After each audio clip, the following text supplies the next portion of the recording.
शेतकऱ्यांसह संपूर्ण भारतासाठी मोठी आनंदाची बातमी. यावर्षी सरासरीच्या 105% पावसाचा अंदाज. भारतीय हवामान विभागाची माहिती.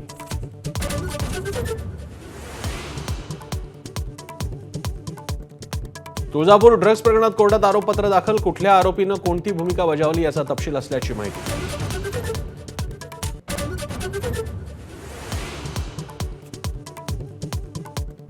चंद्रकांत खैरे आणि अंबादास दानवे यांच्यातील वाद मातोश्रीत बरोबरीत सुटला. आमच्यात वाद नव्हताच. बैठकीनंतर खैरेंची प्रतिक्रिया.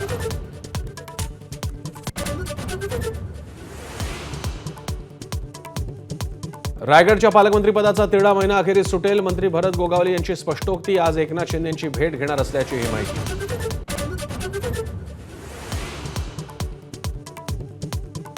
इतर योजनांचा लाभ घेणाऱ्या लाडक्या बहिणींना केवळ 500 रुपये देणं म्हणजे फसवणूक. पटोले राऊतांचा हल्लाबोल. तर लाडकी बहीण योजनेच्या अटी सरकारनं बदलल्या नाहीत. राज्यमंत्री आशिष जयस्वाल यांचं स्पष्टीकरण.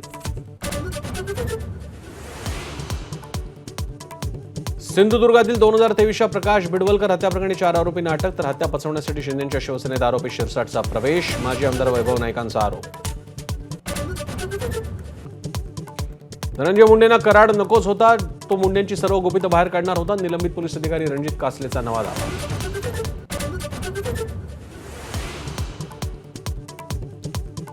मृत शिक्षण अधिकाऱ्याची सही वापरून 2016 ते 2024 दरम्यान 100हून अधिक शिक्षकांची भरती. नागपूरच्या बोगस शिक्षक घोटाळ्यात धक्कादायक आरोप.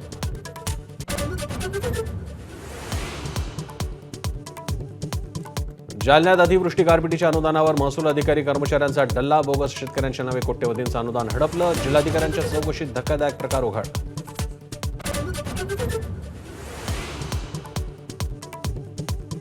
बिहार निवडणुकीच्या पार्श्वभूमीवर तेजस्वी यादव आणि राहुल गांधींची भेट. मुख्यमंत्रीपदाच्या चेहऱ्यावर चर्चा झाल्याची माहिती. 17 तारखेला इंडिया आघाडीची पाटण्यात बैठक.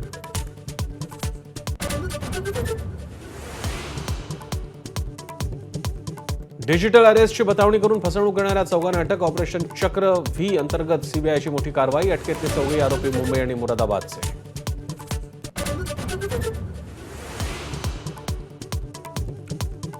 महाराष्ट्र केसरीच्या उपांत्य फेरीचे पंच नितीश कबालिया यांचं 3 वर्षांसाठी निलंबन. सेमीफायनलमध्ये पृथ्वीराज मोहन आणि शिवराज राक्षेमध्ये झाला होता वाद.